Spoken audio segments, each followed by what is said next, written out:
So you've definitely heard people talk about the Roth IRA, right?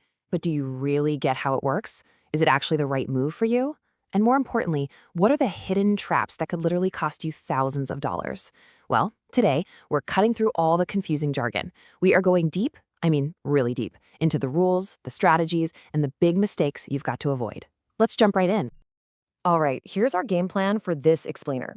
First up, we're going to unpack the core promise of the Roth IRA. What makes it so special? Then we'll get into the nuts and bolts, how to get money in, how to actually make it grow, and of course, how to take it out.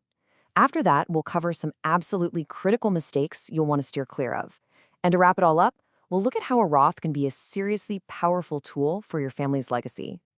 So let's start with the big question. Why is the Roth IRA treated like a superstar in the retirement world? Well, it all comes down to this really powerful, almost counterintuitive idea about when you pay your taxes. This right here, this is the fundamental deal. You don't get a tax break today. Nope. Instead, you pay your taxes on your contributions right now, up front. The real magic happens years, even decades down the road.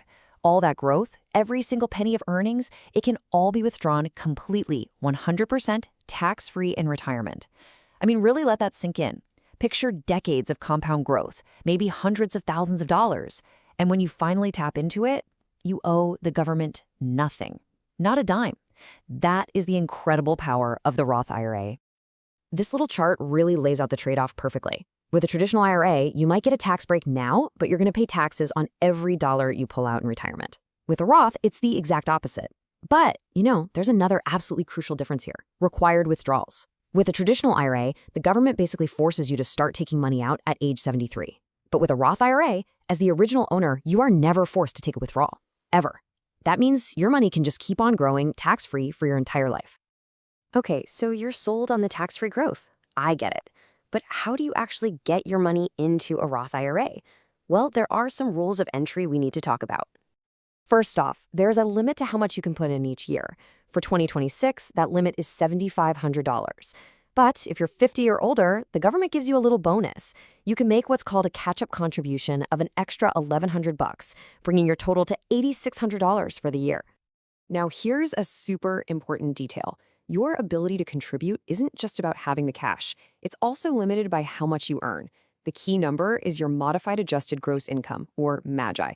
So for 2026, if you're a single filer making less than $153,000, you're good to go. You can make a full contribution. But as your income goes up from there, your limit starts to shrink, and if you're over $168,000, you can't contribute directly at all. The same idea applies if you're married filing jointly, just with higher income thresholds. Ah, yes. This is the question on so many people's minds. You see those income limits and you just think, well, shoot, I guess a Roth IRA isn't for me. But wait, hold on. There's a pretty well-known strategy that could be an option, but, and this is a big but, it comes with some incredibly tricky rules. We're going to put a pin in this for right now, but I promise you we will circle back to it in our critical mistakes section, because if you get this wrong, it can be a really expensive error. Okay, let's just clear up one of the biggest misconceptions about IRAs, period. When you put money into a Roth IRA, you haven't actually invested it in anything yet. All you've done is move cash into a special kind of account. I want you to think of the Roth IRA like a basket, or maybe a container. Your job is to fill that basket with investments. And you've got a huge menu of options to choose from. You can buy individual stocks, you can buy bonds, or you can go with mutual funds and ETFs that give you instant diversification. The choice is totally up to you, and those are the investments that are going to generate all that beautiful tax-free growth inside your Roth account. This visual really says it all. The Roth IRA is the vehicle, and your investments, they're the engine. By putting those investments inside this special Roth wrapper, you're basically giving them a shield, protecting all their future growth from taxes. It's a seriously powerful combo that can totally supercharge your retirement savings. All right, we've talked about putting money in, and we've talked about how to grow it. Now let's get to what might just be the Roth IRA's most underrated feature: the incredible, almost unbelievable flexibility you have when it's time to take your money out. The phrase you need to burn into your brain is qualified distribution. This is the gold standard of withdrawals. To get one, you have to hit two conditions, according to the IRS. First, your Roth IRA has to have been open for at least 5 years. This is the famous 5-year rule. Second, you need a qualifying reason, and the most common one is simply reaching age 59 and a half. If you check both of those boxes, your withdrawal is 100% tax-free and penalty-free. Now, this is so important to understand. The IRS has what it calls ordering rules for withdrawals. And here's the best part. Your contributions always come out first. And because you've already paid taxes on that money, you can pull your contributions out anytime for any reason with no taxes and no penalties. This makes a Roth IRA a surprisingly flexible emergency fund.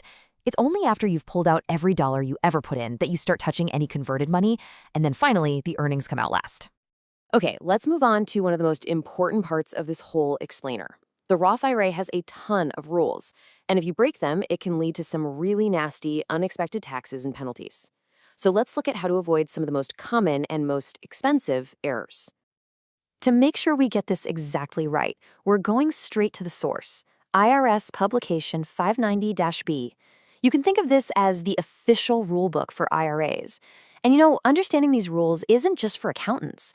It's for anyone who wants to squeeze every last benefit out of their account and, more importantly, avoid costly mistakes. Hey, remember that question we parked a few minutes ago about earning too much to contribute? Well, the popular workaround is something called the backdoor Roth IRA. And the basic idea seems simple enough. You contribute to a traditional IRA, which doesn't have any income limits, and then you immediately convert that money into a Roth. Sounds easy, right? But it hides a huge, massive trap for people who aren't paying attention, and it's called the pro rata rule. Okay, here's the one thing you absolutely must understand about the pro rata rule. When you do a Roth conversion, the IRS does not just look at that one little account you're converting. No. It looks at the balances of all of your non-Roth IRAs combined. We're talking traditional, SEP, and simple IRAs, and it treats them all as one giant pool of money for tax purposes. This right here is where people get into so much trouble. And this is exactly where folks get tripped up. The pro rata rule applies to all of these accounts. Got an old rollover IRA from a job you left 10 years ago? Yep, it's included. Have a SEP IRA for your side hustle? That's in there too. Even a simple IRA. The IRS just lumps them all together when it calculates the tax on your conversion. All right, let's walk through a real-world example so you can see how this trap snaps shut.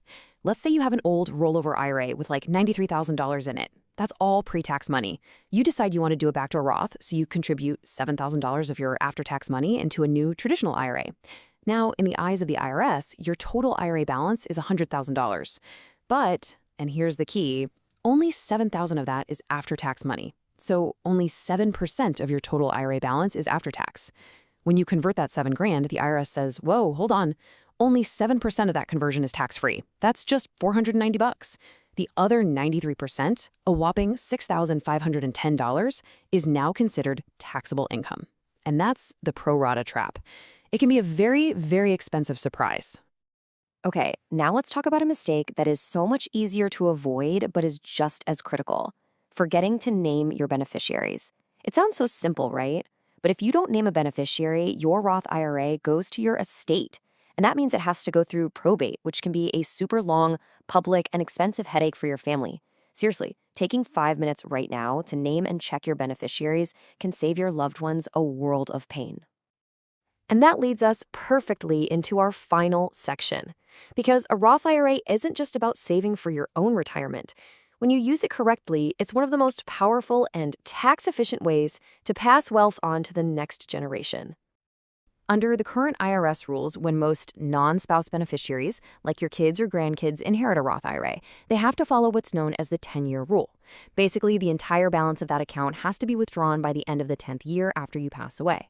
But here's the beautiful part of inheriting a Roth. While the money does have to come out, every single one of those distributions is completely tax-free to your beneficiary. It is a truly incredible financial gift to leave behind. And really, that's the thought I want to leave you with today. After digging into all these rules, strategies, and pitfalls, it's pretty clear that the Roth IRA is an amazing tool for your own financial future. But if you plan it out carefully, you can also transform it into a tax-free inheritance for the people you care about most. It really forces you to ask the question, how are we planning? Not just for our own lives, but for the legacy we'll one day leave behind.